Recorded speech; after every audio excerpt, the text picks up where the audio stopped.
Hai, kembali bersama Delano dalam channel Selalu Ada Harapan. Pada video kali ini kita akan membahas bagaimana mengenali dan menghadapi orang yang playing victim.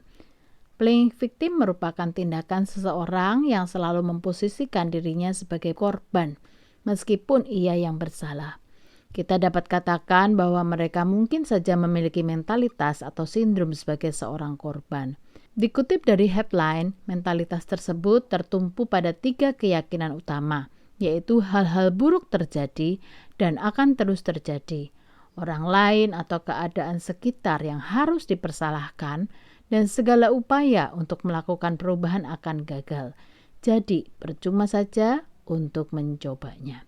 Berikut ini ciri-ciri yang perlu diwaspadai. Yang pertama, merasa kasihan pada diri sendiri.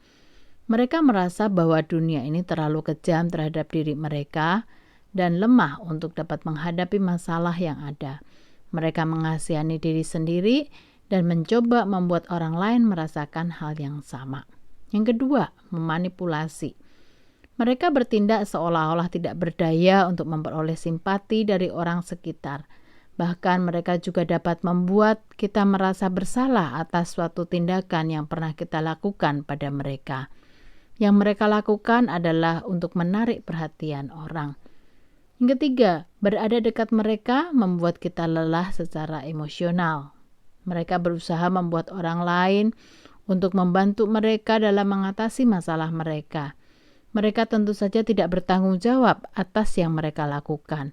Dan jika kita berada di dekat mereka, kita akan kehabisan kesabaran, emosi, dan energi dalam menghadapinya. Yang keempat, tidak mau mengakui kesalahan. Mereka tidak suka mendengarkan yang kita katakan tentang sikap atau perilaku mereka yang sebetulnya tidak benar. Yang kelima, selalu membandingkan diri dengan orang lain. Mereka terus memikirkan apakah mereka lebih baik atau lebih buruk daripada orang lain. Mereka membandingkan diri mereka dengan cara negatif dan menjadi depresi karena hal tersebut. Yang keenam, tidak bahagia dengan kehidupan diri sendiri. Mereka selalu merasa ada hal yang kurang dalam kehidupan mereka.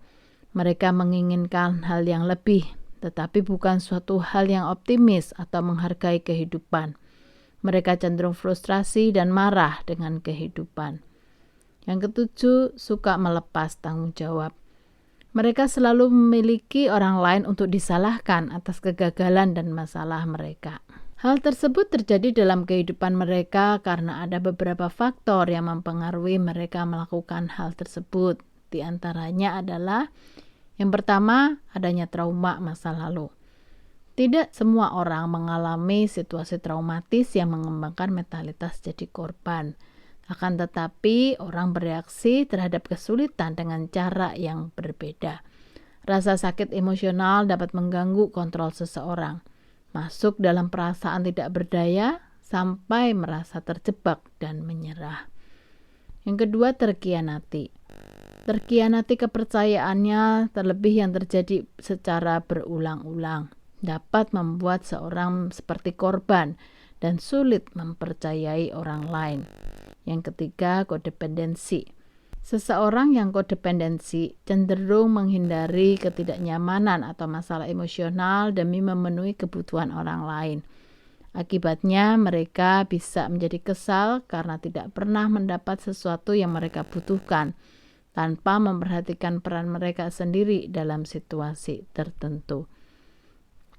Lalu untuk menghadapi orang yang playing victim dalam kondisi kita menjadi orang yang mereka salahkan, kita perlu melihat semua fakta yang ada.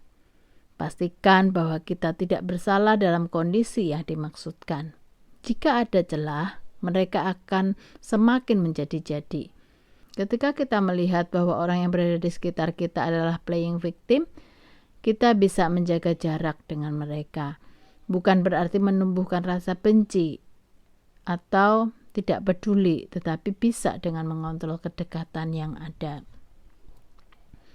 Jika bukan kita yang menjadi orang yang disalahkan, tetapi kita sudah melihat dia memiliki ciri-ciri orang yang playing victim, kita bisa melakukan beberapa hal. Kita bisa memberikan batasan-batasan dalam interaksi dengan mereka.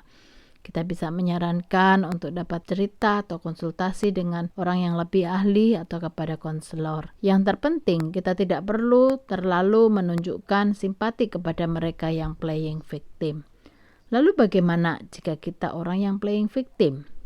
Jika kita merasa bahwa kita selalu menjadi korban, dunia terlalu jahat kepada kita, atau semuanya tidak adil, kita perlu menyadari hal tersebut dengan benar. Ketika kita sudah menyadari bahwa kita memiliki mentalitas korban tersebut, kita bisa datang kepada terapis atau konselor yang lebih mengerti untuk mengendalikan situasi tersebut, hingga akhirnya kita bisa menghilangkan sikap mentalitas korban di dalam diri kita. Oke, sampai di sini video kali ini. Belajar lebih peka untuk mengenali diri dan orang-orang di sekitar kita. Belajar mengidentifikasi dan memberi respon dengan objektif sehingga tidak merasa kelelahan dalam membangun relasi. Salam dari Delano dan ingat, selalu ada harapan.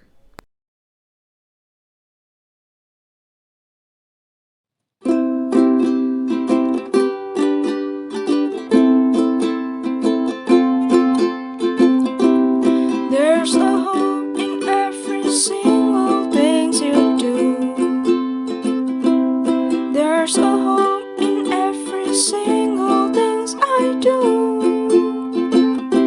So don't give up and face all things in front of you.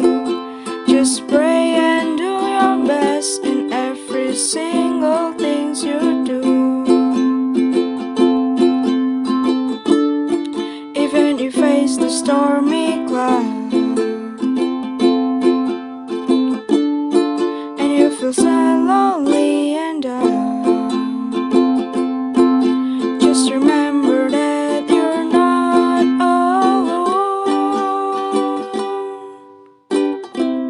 There's a hope in every single thing you do.